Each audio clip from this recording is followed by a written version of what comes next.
Hi, I'm Ellen Gunning, and my business is the PR Training Academy. I'm also a member of the Executive Council of EDL, the European Association of Distance Learning. I'm joined today by Dr. Christos Hadjiyannis, who is the Quality Director with the Cyprus Institute of Marketing. He is also a member of EDL, the European Association of Distance Learning, and he's joining me to chat about really how the Institute is coping in this post-coronavirus or mid-coronavirus situation that we all find ourselves in. Christos, thank you for joining me. Thank you. Thank you for having me. It's been a pleasure. For anybody who doesn't know, you tell me a little bit about the Cyprus Institute of Marketing. The Cyprus Institute of Marketing is Cyprus's finest, would like to think, business school. We were set up in 1978. So we celebrated our 40th anniversary 2 years ago. We operate a campus in Nicosia, which is the capital city of Cyprus, and a second campus in the second largest city, Limassol. We've had a campus there since 1984. As a business school, we offer both undergraduate and postgraduate programs. Our specialisms are in accounting and finance, marketing, management, shipping. And we, for the last 10 years, we've been offering programs with the University of West London in Cyprus as a franchise, and we offer 2 undergraduate programs with them, as well as a really thriving and very popular MSc in digital marketing. So that's one half of us, or I should say 60% of us. The other is that since 1982, we've been offering distance learning programs. Our market it has traditionally been Africa. We're very strong in Malawi, in Uganda, in Botswana, in Cameroon, in Zambia. We also operate in closer to home in Dubai. We have had students in Egypt. So we've been, I'm in the very fortunate, or I should say interesting position in knowing how we responded both as a DL business and as a sort of like, on-campus business. And I think one helped the other. Do you teach the same courses by distance that you also teach physically on campus? No, they're different courses. There are some in common, but on the campus operations, we only offer 7 programs, whereas we have a much larger offering, closer to 40 programs, SDL programs. So let me take you back to the difference then in approach. So the physical college, the students on campus, how many students do you have across the 2 campuses at any one time? 350 students across the 2 campuses. So we have about 150 in Nicosia and 200 in Limassol. So how did you cope? What did you immediately do with them then when this coronavirus hit? I presume you're in lockdown in Cyprus like the rest of the world since sometime mid-March? Yes, I think it was, Cyprus was one of the earliest places to go in lockdown. They shut down airports, and of course universities and colleges were the first to be asked to cease operations. Then schools followed, kindergartens, and then essentially we went into full lockdown until last week, where we are now emerging out of the lockdown. Retail and bars are now open, as long as they only operate on the outside. So we were waiting for this to happen, and as soon as the government announced 2 infections in Cyprus, we just, we were having private conversations among us, but on the day the government announced 2 infections, and before they even suggested any lockdown measures, we called a meeting, and that's when we started thinking, how do we do this? And of course, we started thinking about how to socially distance students. And then a day or 2 later, the government helped because it announced that you will have to cease operation. And then we just took the decision. We're moving everything online. It was a Friday at around 5 when we decided we were moving online. And on Monday, we had our first online class, and we haven't looked back since. We're still online. That is some achievement, because these were physical courses that you were teaching, not online courses. So you brought everybody in and worked them like mad things for the entire weekend. You must have already had the bones of a plan that said these are the elements that are easiest to move online first. So this is it. Did it change the way you taught the remainder of the courses for the remainder of the year? Well, we were, in some ways, we were lucky. In some other ways, we needed to be creative. So we operate on a year-long modules, which means that at about February, students hand in their assignments, and we spent most of March doing revision work, preparing students for the examinations in mid to late May. So the first thing we did, because we had to think very, very practically, and this is something I discuss on the blog that's on the EDL website. We thought, okay, what is online teaching? And I hope, my EDL colleagues will forgive me. We thought, we're not doing online teaching now. We will be doing online lecturing. And this is what we'll do. This is how the first week will come. You just put a camera in front of you, lecturer, and then you address the class. And meanwhile, and behind the scenes, we started doing the more careful and things needing more attention, which was, how to teach lecturers to share screen, how to give tests, how to make it more interactive. By that stage, a week into the pandemic, everybody was extremely tired of the dissonance created by Zoom and Skype or Microsoft Teams. I remember it was over 5 minutes. We said, okay, we need to decide what platform we use, and everybody just started going around, and everybody was tired. And my colleague said, guys, WebEx. And I hadn't been very familiar with WebEx because we use Microsoft Teams for our DL operations. And I just looked around, and for some reason, did it sound nicer than others? What is something they used? We were like, okay, WebEx. And we just bought licenses and we moved to that. So that was very, for me as a director of quality at CIM, and also as the person in charge of the DL operations, I could see that we needed some expertise gained through our DL operations, but at the same time, we just needed to adjust it fast.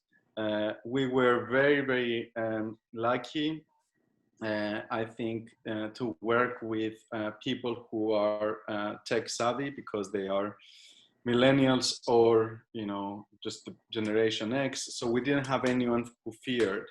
And we were talking about it at council. Everybody was, giving us congratulations.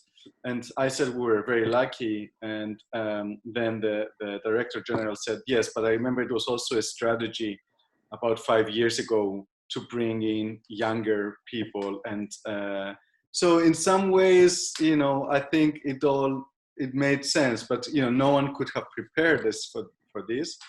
But, disregarding age, I think what's important is that you have people who are fast learners and willing to do the work. We're also very lucky that we have small classes, that we have professionals. And I'll tell you something, Ellen, we saw a rise in attendance as soon as we moved to online classes.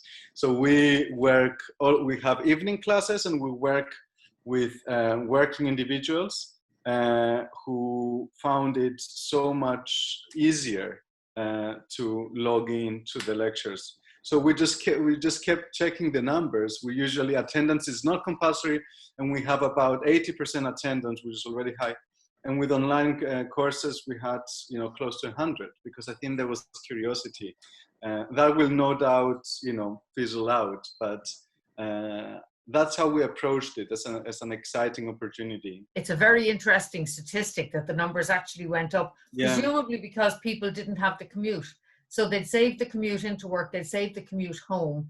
So they'd had that extra hour or whatever in the evening. They had now sat down, stepped away from the computer for a while, Yeah. had their cup of coffee or something to eat or whatever, and come back to it refreshed. Very, very interesting. And Yeah. particularly when it's not compulsory, they could choose to dodge it. Mind you, there's also a theory there that says possibly they were stressed out at home and it was a great escape, but we won't go there. We'll assume that they were enjoying work or whatever. Yeah, yes.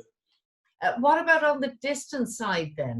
Because the distance learning that you already had in place obviously enhanced or brought skills or expertise to the taught side of the house. Did the distance side of your business change at all because of the pandemic? It did, because we operated our own unique method. When we started in the 80s, we started on we modeled ourselves on Open University, like I imagine many DL ventures did. So what we do, and I think this is for cultural but also pedagogical reasons, is that for every student we have, we will send them a PDF of notes. We will give them access to our state-of-the-art custom-made platform. But we will also get out a box and put in books like the ones you see behind me.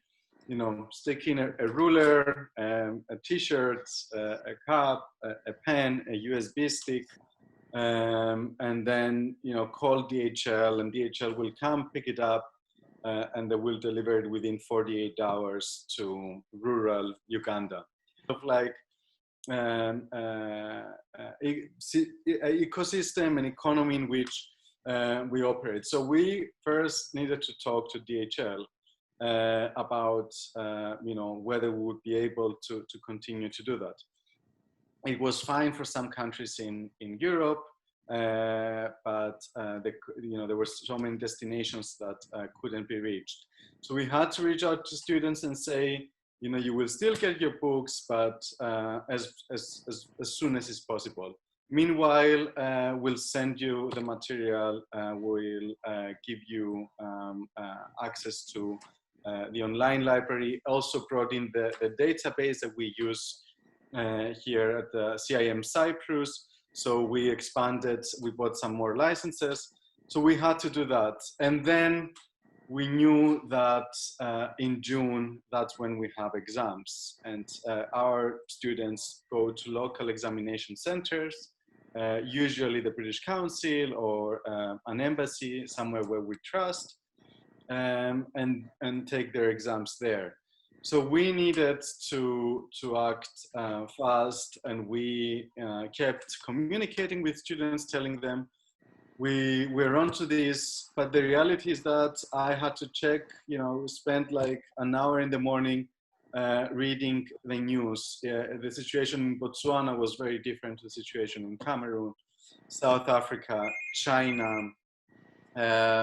The US, we have some students there, Luxembourg, Italy, France.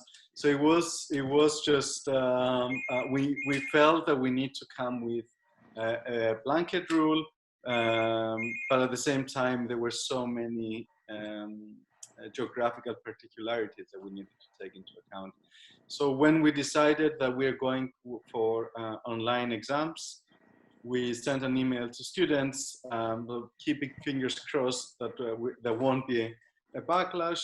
A few students said, I'm in China. One of our students said, I'm in China. Things are opening up again. And we were like, okay, well, we can do this. So we treat every student as an individual, and it's a different case.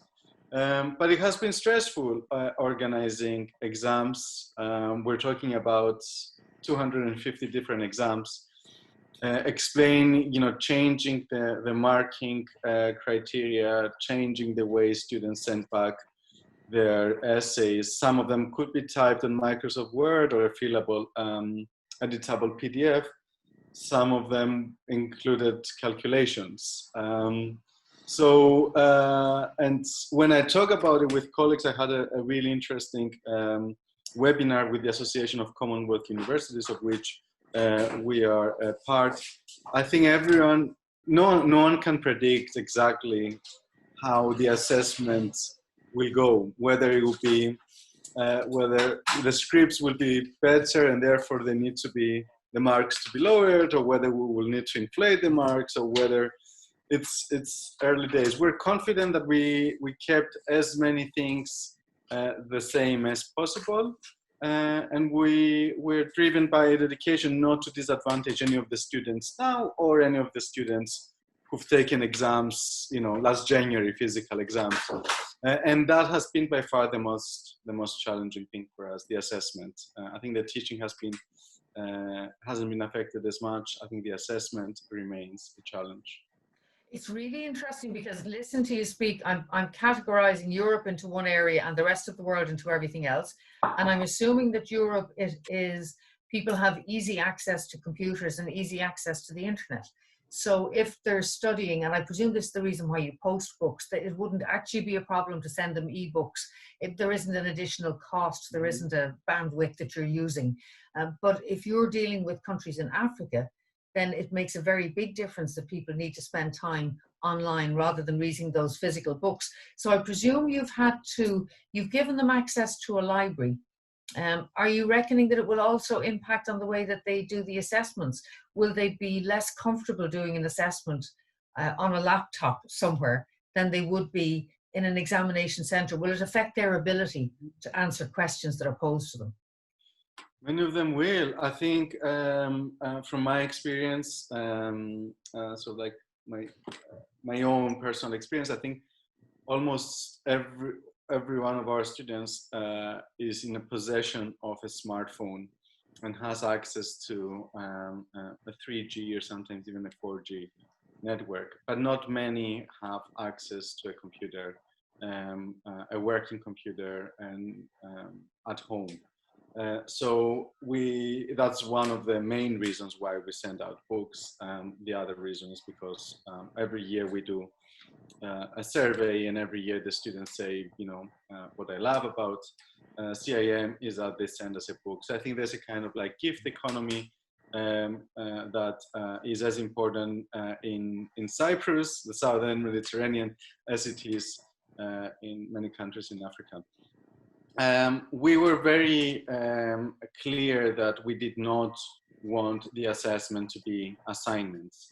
I think that's another exercise, and that you will be disadvantaging the student if you couldn't guarantee access to a library.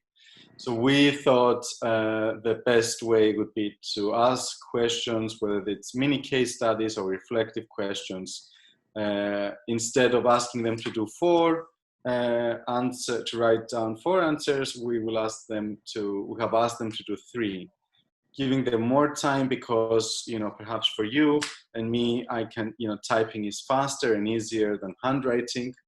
Remember handwriting? Whereas for very few people do it anymore, yeah. So for many others, handwriting is easier, perhaps even more natural, more expressive, more.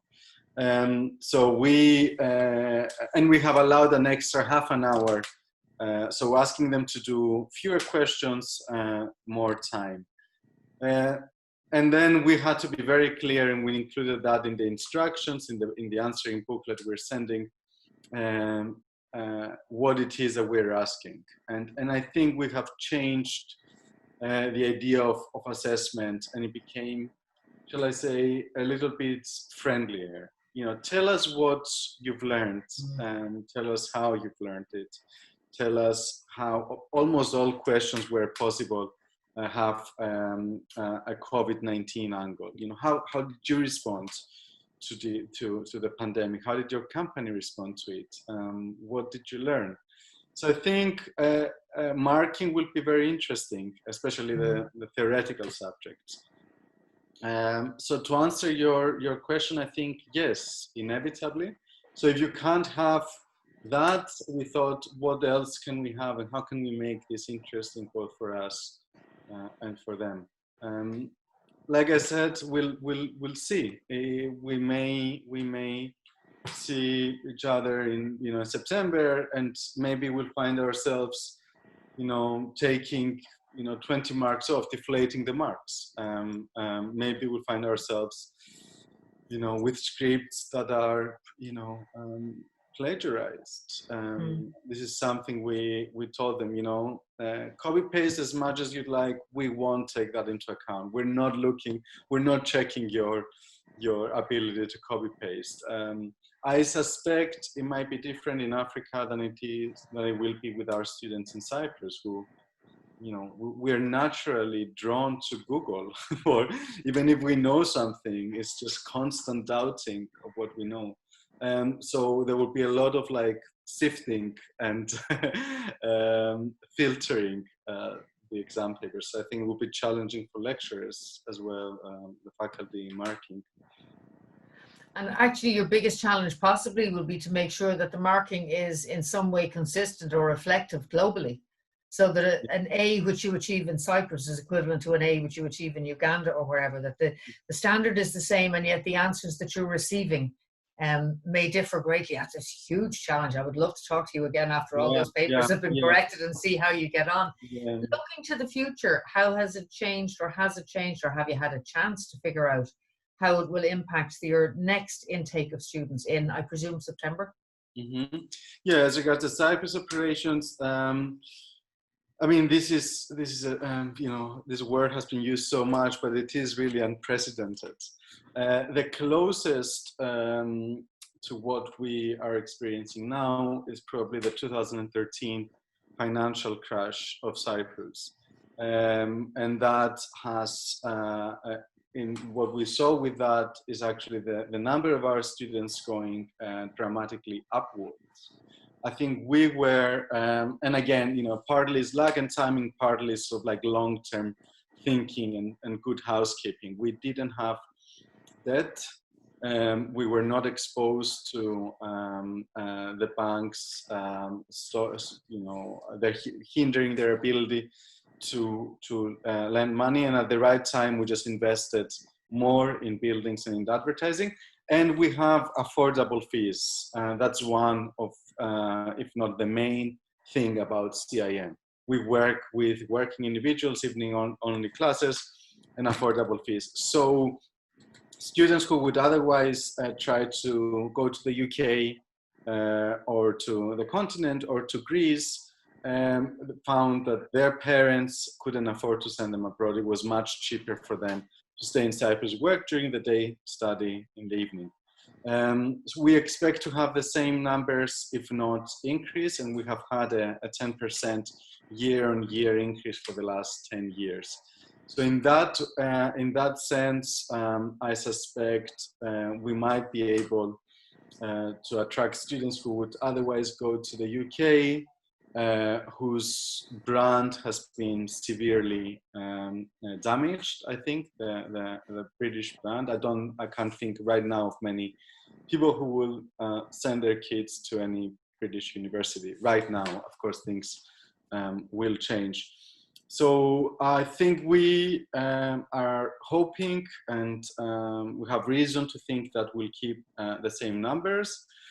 We are lucky and happy that our lecturers have had to very quickly learn how to use both our platform, which, this platform, we developed it 15 years ago, and we kept telling every year the lecturers, use the chat function, use the record function. They never did. Now they do. So I think that will stay. I think more and more students will come to us and say, I can't come to class, can I follow online? So this is something that we need to discuss with the Ministry of Education and the Quality Assurance Agency here in Cyprus, whether that would be accepted. That's sort of blended method, but I think it would be very difficult to go back to a kind of forget what you saw, that sort of matrix situation where you're that's gone, go back to. Yes, and for our DL operations, we saw some evidence that student numbers might go up, and then some evidence that it's a terrible time to register new students. We are adjusting our advertising budgets, and it's almost also an ethical decision, instead of spending more on advertising, we have gathered all these potential students.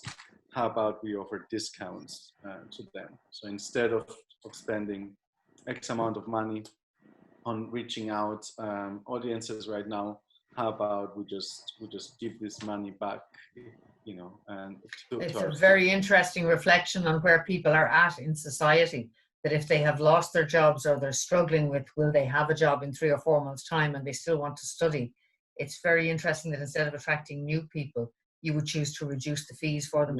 Before I let you go, tell me, I want you to give me one piece of advice for anybody who thinks that, though mind you, on the basis of our chat, I'm sure they do not think distance education is easy, but who thinks that, well, I need to just flip over and move into distance education. What's the one tip that you would give somebody who's looking at providing online education or online training or online lectures or webinars, where they're trying to give people something back?